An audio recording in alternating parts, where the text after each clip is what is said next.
Hello everyone, today let's take a look at QP 136 where we're looking at waiting times for a bus who drives in a loop. So in part A, the driver arrives at your stop every 10 minutes and after each loop there's a 10% chance that the bus runs out of fuel. When the bus does run out of fuel, the driver must take an extra hour to complete their next loop. So 70 minutes on the loop when they run out of fuel. 70 minutes because it says an extra hour on top of the 10 minutes that it normally takes them. So if you get to the bus stop at a random time, what is your expected wait time until the bus arrives? Okay, so in part A, if we let X be the wait time until the bus arrives, we're just trying to find the expected value of X where the bus arrives with this distribution, right? 10% chance of 10 minutes and 90% chance, that means, of a 70-minute interval. So obviously I have two different options here, right? I arrive when the driver's in their 10-minute interval, or I arrive when they're in their 70-minute interval and they're getting fuel, and in which case my expected value for my wait time is going to be different. So if I let A be the event that I arrive in a 10-minute interval and B be the event that I arrive in a 70-minute interval, well, either one or the other is going to happen, right? Those are my only two options, so they completely partition our sample space, so we know the law of total expectation. That's just some QP 106 there. So by the exact definition, this is just going to be equal to the expected value of X given Y, where Y are basically our A and B values in this case. So this right here is just going to be equal to basically the expected value of X given that we arrive in a 10-minute interval times the probability of us arriving within a 10-minute interval plus the expected value of X given B times the probability of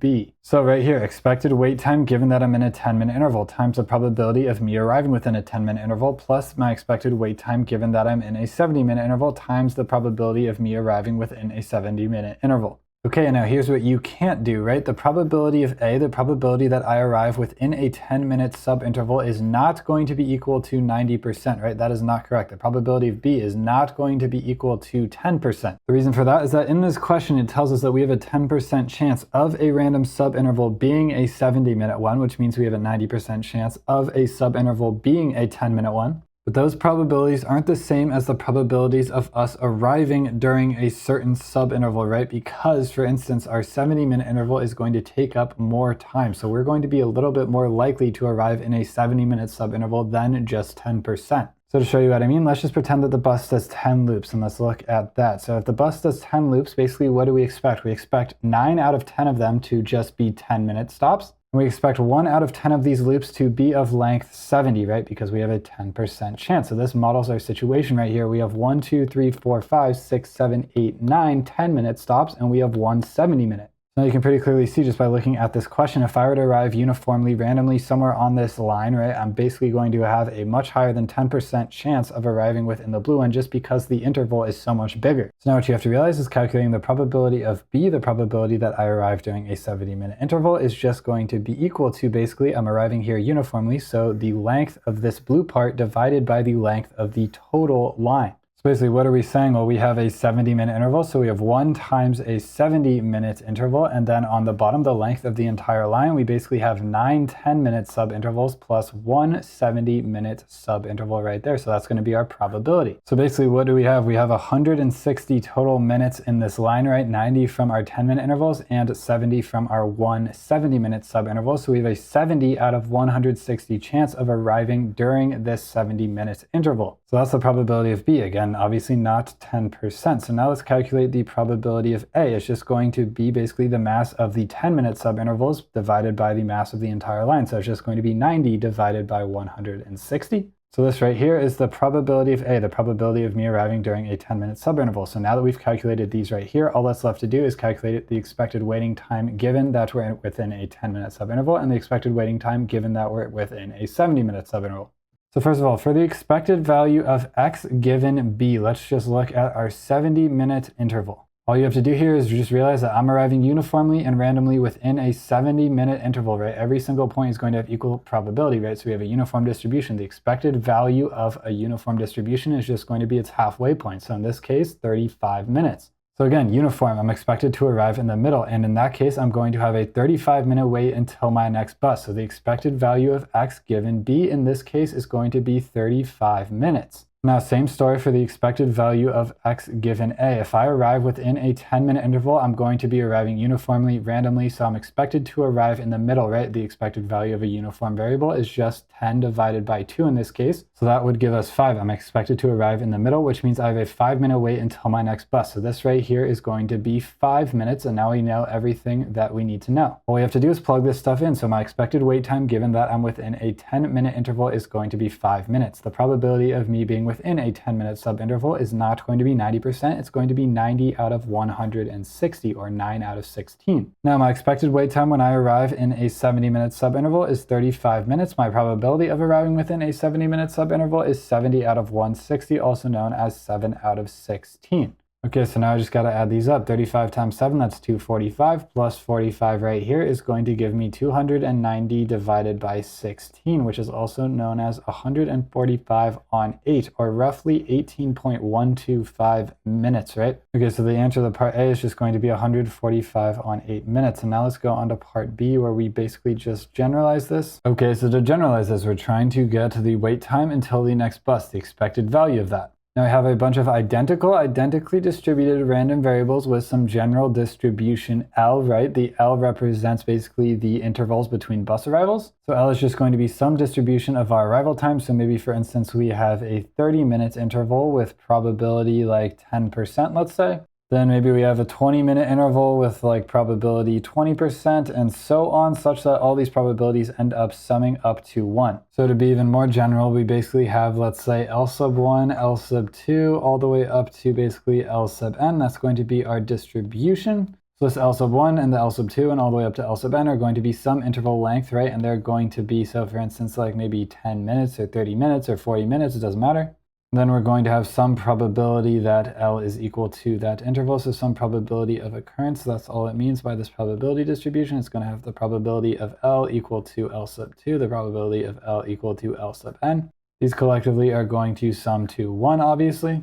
So that's what we're given, some probability distribution of interval times L, and now we need to calculate the expected value of x, the wait time until the next bus. Now, just like we did in part A, we can just use the law of total expectation. So I'll let I go from 1 basically up to n, and we know that the expected value of x is just equal to the expected value of x given a sub I times the probability of a sub I. Here, all I'm doing is relating a sub I to our probability distribution, right? So I'm saying a sub I is the event that we arrive in the time interval of length L sub I, where L sub I is coming from this. So basically, what am I doing here? I have L sub 1 all the way up to L sub 1. These represent time, so like 10 minutes, 20 minutes, 30 minutes. Those are our possible time intervals. In part A, our possible ones were basically 10 minutes and 70 minutes. And then I say, given some random time interval, right, the probability that it is of the type L sub 1, right, that's just the probability that L is equal to L sub 1. So in part A, again, that would be basically 10% chance that the bus runs out of fuel. So these right here, again, are the probabilities that given a random subinterval, I'm just given a subinterval, it's going to be this one with probability this, right? It's going to be this one with probability this. It's going to be this one with probability this. But again, the probability that a randomly selected interval is of a certain type is not the same thing as the probability that we arrive in that interval of that type, because we still need to take into account the length of the subinterval just like we did in part A. So now if I'm the bus driver doing my loop, maybe I hit an L1 first, an L1 time interval, then maybe I hit an L2 time interval, then maybe I hit an L3 time interval, then this maybe goes on for a very long time. Well, the probability of a sub 1, which is going to correspond to the probability of me arriving in one of the time intervals of length L sub 1,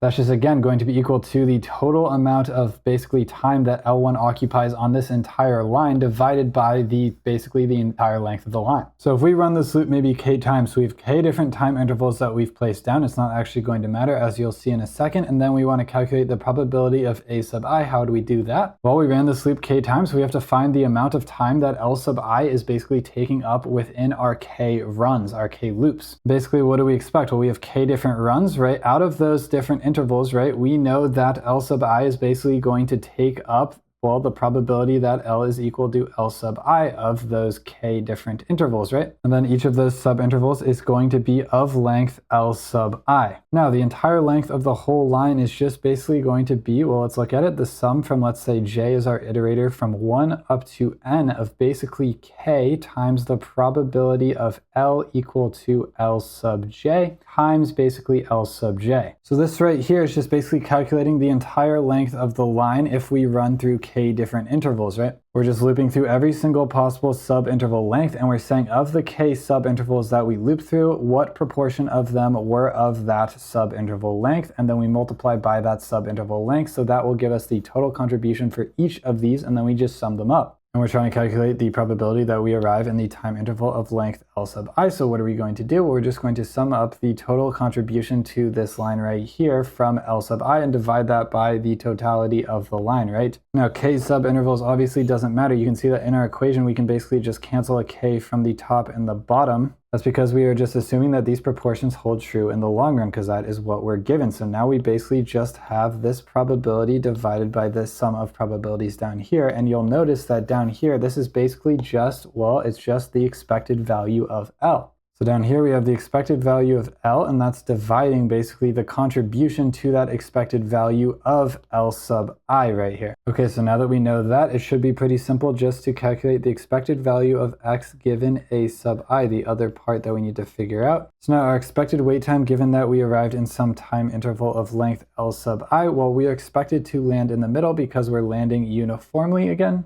So our expected wait time in this case is just going to be super simple. It's going to be the length of our line divided by 2, L sub I divided by 2. So now we can just plug both of these back into our equation up here to find the expected value of X. So to just plug the values back in, we have the sum from I equals 1 to n. Then we have this term right here, which was just L sub I divided by 2, and then it's going to be multiplied by this one, which is just going to be, if I rearrange it a little, L sub I times the probability that L equals L sub I divided by the expected value of L. Now we can just bring out some constants here, so we're going to have 1 on 2 times the expected value of L, where that's just basically the expected length of any interval, and then we're going to have basically the sum from I equals 1 to n of, well, we can say L sub I squared times the probability that L equals L sub I. Now look at this term right here. This is just the definition of the expected value of L squared. So this whole term right here is just going to be the expected value of L squared divided by 2 times the expected value of L. So a pretty nifty equation right here, and this will work for any distribution of L, right? Okay, so now let's just plug in the numbers from part A to see if this equation actually works. So let's start with the expected value of L squared. So in part A, you remember we have 2 different time intervals, right? We basically had a 10% chance of having a 70-minute time interval, so 10 times 70 squared, and then we need to add on the 90% chance that we had of having a 10-minute interval and then square that to get the expected value of L squared. And then if we divide that by basically 2 times the expected value of L, what's the expected value of L? Well, it's just 0.1 times 70 plus 0.9 times 10, and then we need to multiply this by 2, and let's just see what we get. So now when I plug in these numbers, I basically get 580 on the top, and I get basically 32 on the bottom right here. So 580 on 32, that is indeed the same thing as 145 divided by 8, which is what we got in part A. So you can see that this equation right here is working. Okay, so now in part C, we instead suppose that buses arrive independently of each other and at a constant rate of 6 buses per hour. Okay, we immediately have a Poisson process, we know, and if you arrive at a random time during the day, what is the expected wait time until the next bus? So immediately, just from the words independently and at a constant rate, you know it's a Poisson process where basically lambda is just going to be 6 per hour. Okay, so don't overthink this. We have a Poisson process with events happening at a constant rate. So if they are and they're happening at a rate of 6 per hour, that means they're happening at a rate of 1 every 10 minutes, basically. We know from QP111 the wait time between Poisson events is going to be exponentially distributed. So I'll say in this case, L, right, which in our last question represented the distribution of our intervals, is basically just going to be exponential with rate parameter 1 per 10 minutes. Basically, the easiest way to solve this, if we know how the length of the intervals are distributed, all we have to do is just plug into this formula right here to find the expected waiting time. So we can do just that. We know from QP137 that the expected value of an exponential was basically going to be 2 divided by lambda squared. And then the expected value of an exponential is just going to be 1 divided by lambda, right? So 2 times that is just going to basically be 2 divided by lambda. Then when you simplify this, you just get 1 divided by lambda. In our case, lambda was 1 every 10 minutes. So let's just plug in lambda equals 1. We get 1 over 1, which equals basically 1, obviously. So the expected wait time until the next bus, well, that's going to be equal to 1. What is 1? Well, 1 is basically a period of 10 minutes because that was the units we were using in our lambda, right? So 1 period of 10 minutes, so basically just 10 minutes. Also makes a lot of sense because just last time in QP137, we also showed that the exponential distribution is memoryless, meaning that no matter where we arrive on our line, we're still going to have a constant, basically, expected wait time until until the next event. All memorylessness is saying is that the probability that we wait more than t plus s, given that we've already waited for s, is going to basically just be the same thing as the probability that we wait more than t. Exponential distribution is the only continuous distribution where this is true. That's what makes it so unique. Basically what this is saying is that no matter how long we've already been waiting, our distribution's still going to be the exact same. It doesn't matter how long we've been waiting. Or in our case, what's going to be useful is the fact that no matter where we drop in on this line, we're still going to have the exact same distribution. So since our wait time is distributed the same no matter where we drop in, we basically know that the expected wait time until the next bus, so the expected value of x, well, that's just going to be equal to the expected value of basically the length of any interval, which is just exponentially distributed. So the exponential distribution is the only one to have this property where the expected wait time until the next bus is the exact same thing as the expected wait time between events in general. So this is just another way of thinking about the memorylessness property, right? No matter where we drop in on this line right here, we're going to have the exact same expected wait time, which is kind of counterintuitive, but you can see it in the formula too, right? The expected value of x is just equal to this right here, which we already calculated was 10 minutes. And then basically the expected value of L is just the expected value of an exponential with rate parameter 1 per 10 minutes. So that's just also going to give us 10 minutes as the expected value for L. Okay, so sorry for all the tangents in this video, but basically the answer to part C is just going to be 10 minutes.